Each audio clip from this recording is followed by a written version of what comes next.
So yeah, Caitlin Clark is going to be an all-star. And if you guys have not seen the media, what the media are doing, I'm just sitting there like, why do they think this is going to be any different? Why did they think this was going to be any different? Because most of the media who are voting for Caitlin for the All-Star team. Why? For a number of reasons. First, rival fans are melting down faster than ice cream in a sauna because Caitlin Clark just got voted into the All-Star game and the WNBA media is to blame. Was it talent, hype, or pure sorcery? Grab your popcorn. This isn't just basketball, it's a full-blown soap opera in sneakers. Orders, well, it's pretty clear. There are two key WNBA players that are on a different level than the rest of the WNBA.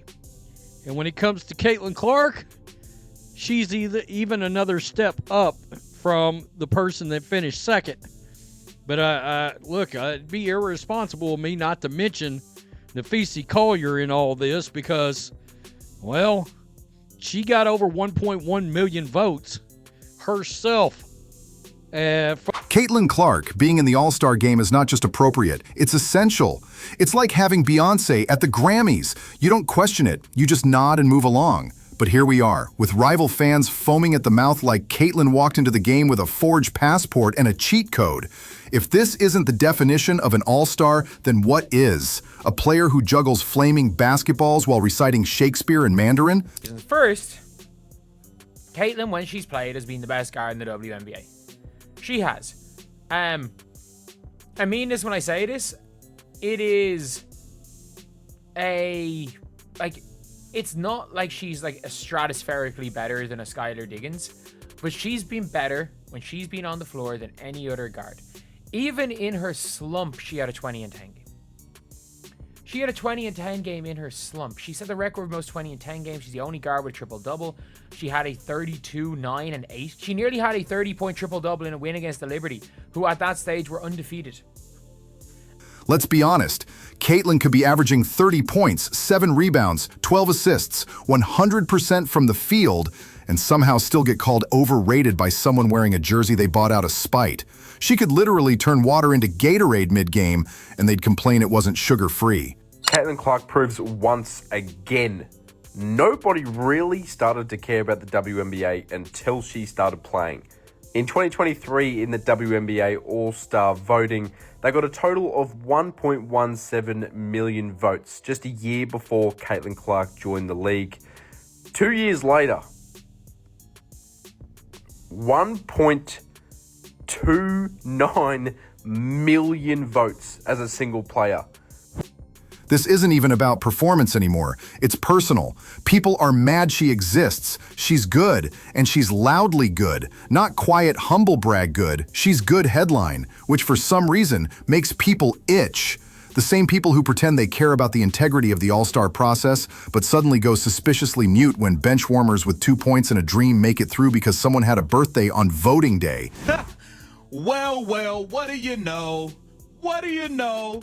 Caitlin Clark does it again. Shout out to Nafisa Collier. Caitlin Clark and Nafisa Collier are named your all-star captains. Well-deserved, well-deserved. Caitlin Clark is the GOAT. Nafisa Collier is playing like the best player in the league right now. My front runner for MVP, playing for a dominant Minnesota Lynx team.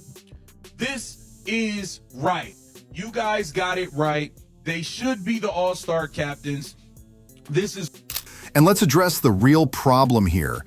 The WNBA is a business, not a charity, not a summer camp, not your fantasy morality league. A business, one that needs viewers, one that needs attention, one that, brace yourself, needs Caitlin Clark. Because without her, it's crickets and echoes. You can't have a headline event without the woman who is the headline. No Caitlyn, no watch isn't just a catchy phrase, it's a mission statement. It's the memo the league reads every morning. But no, some folks would rather she sit this one out because it's not fair, because others deserve it more, because apparently it's unreasonable for the most watched player in the league to be featured in the league's most watched game. Wild, right? The irony is rich. The same critics who scream about growing the league are the first ones to throw a tantrum when the league actually grows. As today, Caitlin Clark, the only WNBA player receiving over 500,000 fan votes for the WNBA All-Star Game. Aaliyah Boston, Kelsey Mitchell, Lexi Hull, the Fever 4, sitting in the top 10 when it comes to WNBA fan voting for the All-Star Game. Every chance the Indiana Fever fans, every chance Caitlin Clark fans, every time they have a chance to show up, they show out. Caitlyn didn't hijack the All-Star Game. She rescued it. Like a fireman kicking down the door of a burning ratings chart and dragging the WNBA out with a bucket of relevance. And don't get it twisted. Caitlin Clark is not some overhyped social media star who just showed up and started waving. She works. She plays every game like she's trying to prove her Wi-Fi password is MVP 2024. She's out here putting her knees, ankles, and entire skeleton on the line while defenders throw elbows like they're auditioning for WWE. And still, she shows up. Still, she delivers. And still, people act like she got in on a promotional giveaway. Also, let's talk about the selective concern people suddenly have.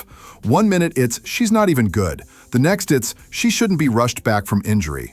Pick one, because Caitlin Clark is perfectly healthy.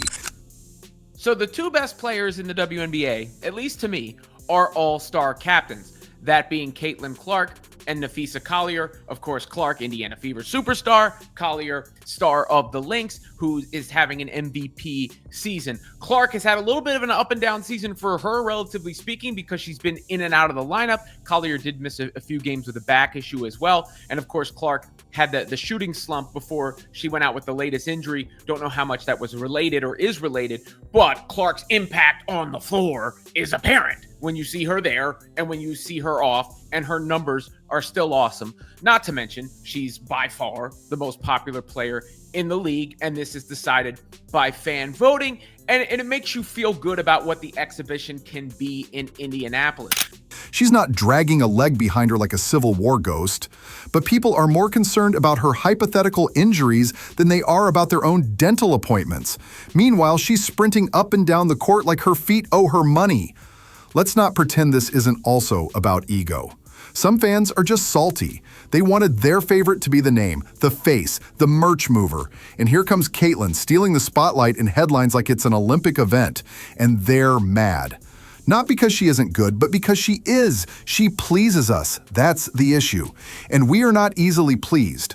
We sat through years of missed layups and mid-tier matchups waiting for something or someone to electrify the league. And now that she's here, some want her to dim her light so their favorite can shine?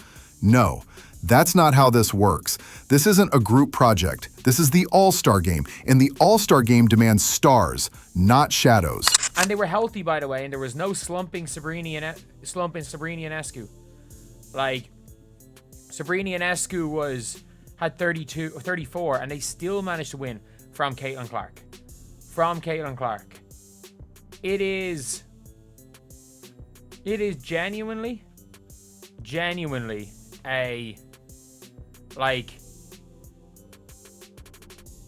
an unquestionable one that Caitlin Clark has been top 4 guards. And I think, it's unquestionable when she's played that it's top 4 guard. I think if you wanted to not vote her in, if 50% of the media people did not vote Caitlin Clark in as an all-star, and their logic was she hasn't played enough games, and the 4 all-stars were Alicia Gray, Caitlin's been better than Sabrina. Take her away from the roster, and what do you have? A polite basketball scrimmage in July. With Caitlin, a spectacle, a reason to tune in. She doesn't just draw crowds, she creates them. She doesn't just play basketball, she commands attention. And if that makes people uncomfortable, maybe the real problem isn't her. Maybe it's that they're realizing the league needs her more than it ever needed their opinion. Let's not act surprised when the ratings go up, the merch sells out, and the seats fill in. That's not luck. That's Caitlin. That's what happens when talent meets timing and the cameras are ready. And frankly, if you're mad about that, maybe All-Star Weekend isn't for you. Try hiking, or chess, or a book club with no chapters, because the rest of us will be watching history walk into the arena and drop 30 while doing it.